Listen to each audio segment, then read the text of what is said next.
That's really a terrific shot, Jim. We're getting the Earth in the background, and the clearness of the command module is outstanding.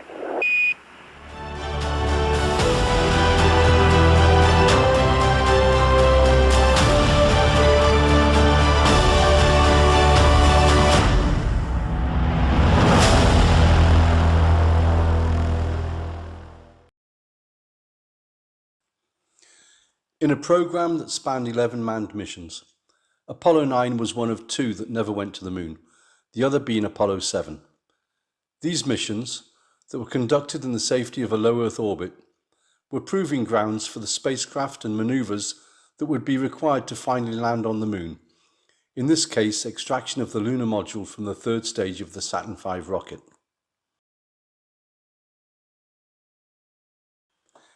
Incredible as it may seem, this was as far as NASA ever went towards proving the Apollo modules capable of making the journey to the moon and back. Though they had sent robotic spacecraft to fly past, orbit, intentionally crash, or soft land on the moon, half had ended in failure. So prior to Apollo 8, the first manned mission to the moon, not only had NASA never launched anything from the lunar surface, they hadn't even attempted to send any unmanned spacecraft around the moon and return it safely back to Earth. This is the preliminary, all-important step in space research that the U.S. insists on being successful before a man makes an orbital flight. You would think anyone concerned enough to send a monkey into orbit before sending a man would be equally concerned before sending 3 men on a 500,000-mile round trip where they would encounter untold risks from radiation.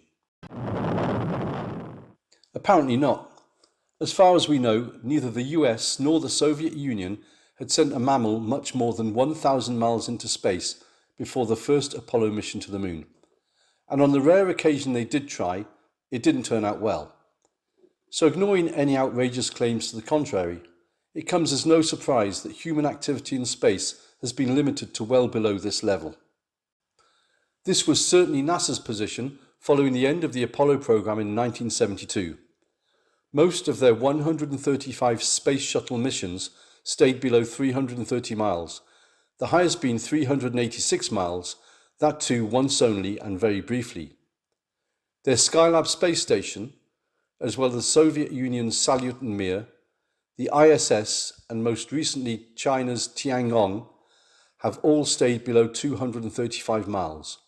Apollo was no different. And you're seeing there on your screen our first Earth views. This view of Earth captured from a human-rated spacecraft not seen since 1972 during the final Apollo mission some 50 years ago. The views of our blue... The reason NASA had no intention of ever testing the command and lunar modules in the same way they insist on testing their latest spacecraft before a manned mission is simple. There was no need to. This is a CBS News special report. A flight of Though the audience didn't know it at the time, this CBS coverage of the Apollo 9 mission in March 1969 was about as far away as any live TV broadcast from an Apollo command module would ever be, around 150 miles above the Earth. This movie clip from the same mission gives a better idea of what the audience is looking at and exactly where the crew are.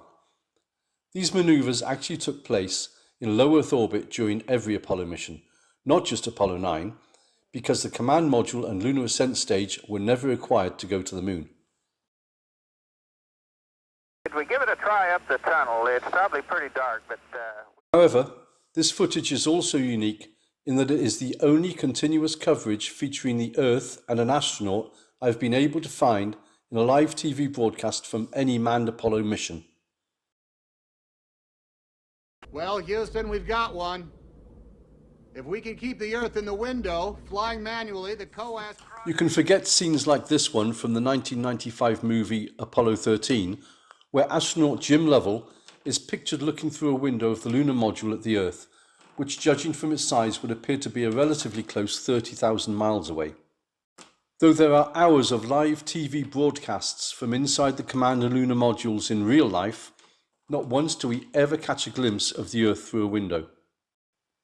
Whenever the scene switches between the cabin interior and a view of the Earth, there's either a loss of transmission, or at least 10 seconds of complete darkness, or Apollo 11 astronaut Mike Collins wiping his nose before covering the lens with his hand. And when at last the veil is lifted, the Earth is never anything more than an obscure object zoomed in from a distance of at least 120,000 miles. So what exactly was the problem? Well, we know it wasn't anything to do with receiving TV signals from a spacecraft travelling at 2,000 miles per hour, because NASA managed to broadcast live during every Apollo mission. We also know from the CBS coverage of Apollo 9 that it's nothing to do with the camera. They did show us a view out the docking window, though, rather spectacular view. The docking window is right up here, and I would assume Jim held the camera something like this. He said he held it right up to the window itself and pointed straight up at the dock command module above. When astronaut Jim McDivitt holds the camera up to the lunar cabin window, watch how fast the automatic light control compensates for glare from the shiny metal surface of the command module. Even if the problem had been live TV, it doesn't explain why there are no movies of Apollo astronauts pictured in front of the Earth, like this, where Buzz Aldrin is filmed during the Gemini 12 mission in 1966. Given the numerous opportunities as the astronauts settled down to their 3-day trips to and from the moon, are we really expected to believe the camera was never in a position to capture a view of the Earth over the shoulder of an astronaut by accident, or that the cameraman didn't once ask his colleague to stand in front of a window through which the Earth was clearly visible? The problem was the astronauts themselves, who were never far enough away to capture anything more than this. So the only way would have been for NASA to fake it, which they were used to doing. But there aren't even any fake photos of Apollo astronauts pictured in front of a distant Earth. These are images of the Earth captured during Apollo missions from less than 30,000 miles out. Beautiful, isn't it? You would think, given the hundreds of photos taken on each mission, that NASA would allow for at least one of each crew member pictured next to a window where the Earth is visible. But once again, the only proof of life is Apollo 9, as some anonymous astronaut emerges from the command module. Though you will never see an Apollo astronaut in the same scene as the Earth on TV, movie, or in a photo, neither will you see the face of whoever is behind the gold anti-glare visor bouncing around a movie stage pretending to be on the moon. Why not? In a word, complicity. For in the same way there's no evidence that any of these guys ever travelled beyond the safety of a low Earth orbit, none exists to prove they were lying. But don't just take my word for it. Yours truly, it doesn't prove I was on the moon, but I seem to have had an awful good time while I was there, and not at all bashful about standing around in my underwear. He's absolutely right, of course. But something Neil Armstrong said during a live TV broadcast from the command module is undeniable proof that it was still in a low Earth orbit, nowhere near the moon, when the world heard him speak these immortal words. It's one small step for man, one giant leap for mankind. I think that was Neil's quote. I didn't understand it. No, one small step for man, but I didn't get the second phrase.